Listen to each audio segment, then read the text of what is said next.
And I think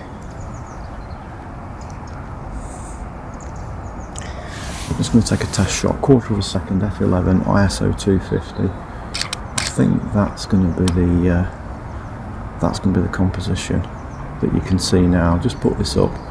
This is going to be the composition of the Satellon. I've got some foreground. I've got the frosty ground in the foreground. I've got this. There's a feather. Just right. I'm going to move that out because it's a bit of a distraction. So we've not got the cloud. It would have been nice. Which would have lit the sky up nicely, but we have got the frozen lake, which was a bonus, and this other lake. Yeah, I'm glad it has frozen. I didn't think about that. Should have realised. -2 overnight. It's obvious, isn't it, that if you're going to go to water, to a fishing lake, it's going to be frozen. Because there's no interest in the sky, the composition is much tighter on the actual frozen lake itself, and we've minimised the sky apart from when the sun does appear.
Well, the sun's finally breaking through the trees, not as I anticipated it would.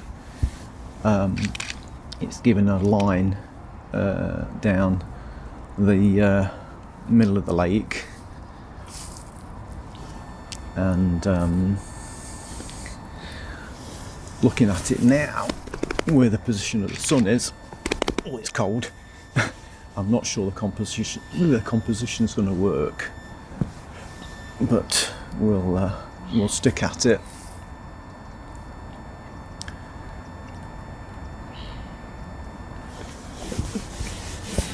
And by God, the cold's setting in.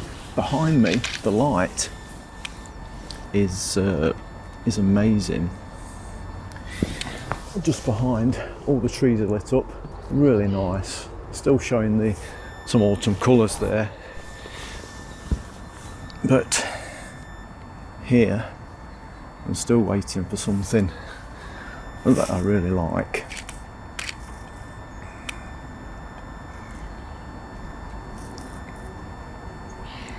And I think the sun's going to have to go a little bit higher before we get some light on this scene. Ooh. And again, behind, looking across this other lake where the swans are, there's some nice light on there. Trees are lit up, nice reflection in the water, but because the birds are swimming round, you can't see the reflection of the tree.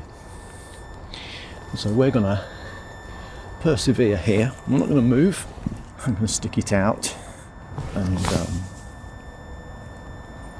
freeze. It is cold, unbelievably cold.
Well, we're back, and it's 17 minutes past 3.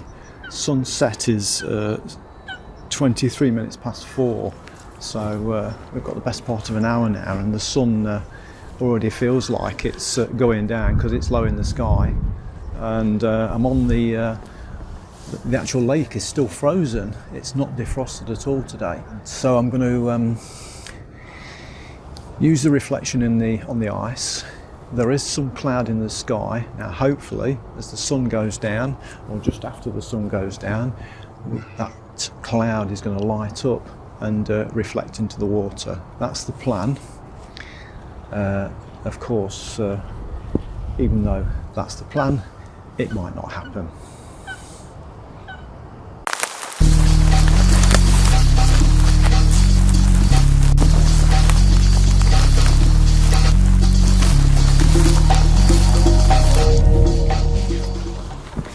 I've got the camera quite low down against the water's edge.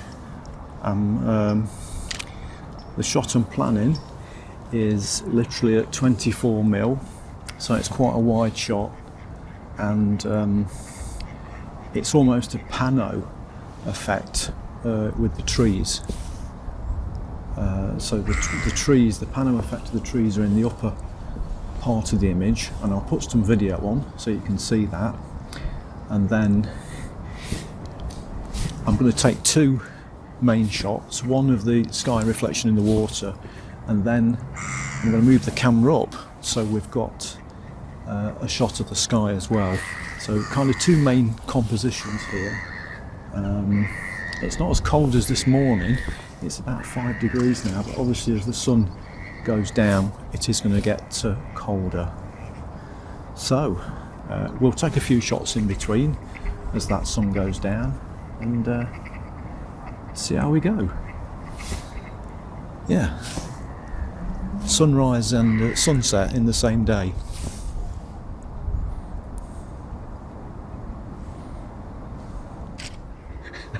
I don't know whether you can see this on the video, but there's a large bank of cloud coming up on the horizon, and it looks like a hillside or a mountain, and the sun is probably going to drop. Yes, the sun's probably going to drop behind that sooner than we think. So this sunset could be over quite soon.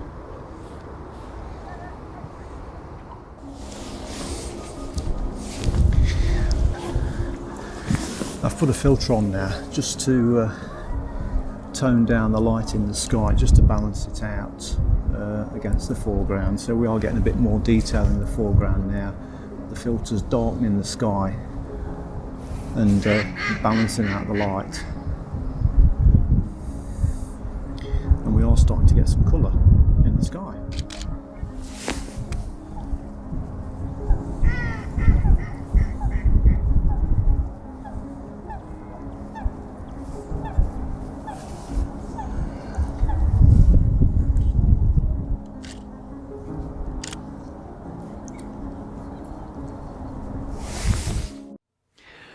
The next 15 minutes clouded over, and we thought the shoot was over, and we thought about packing up and going home. However, there was a little glint of light in the sky, and I set the Pocket Osmo on a time lapse, and as you can see, we got a really fantastic cloud and light show. So here's the time lapse and some of the still images that I captured during that 30 minutes.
wow, we're so glad that we stuck around to see that light show. So from this particular shoot, there was 3 learnings for me. 1, a frozen lake can be a friend, because yes, you don't get a mirror reflection, but you do get a very nice textured reflection of the sky above. Learning number 2, particularly in sunset, stick around, because something special can happen. Not always, but it can. Learning number 3, if you walk through a muddy field, it's pointless scraping your boots when you've got to walk back through that muddy field. Ooh. Anyway, that's it for this video. Thank you for watching, and thank you if you're a subscriber. Consider subscribing if you're not. It's free, there's no charge, and you'll see future content that's coming up. So give the video a like, share the video, or pop a comment in the bottom. And here's a sneak preview now of the next video, where we go back into the Peak District, and I'll see you later on that one.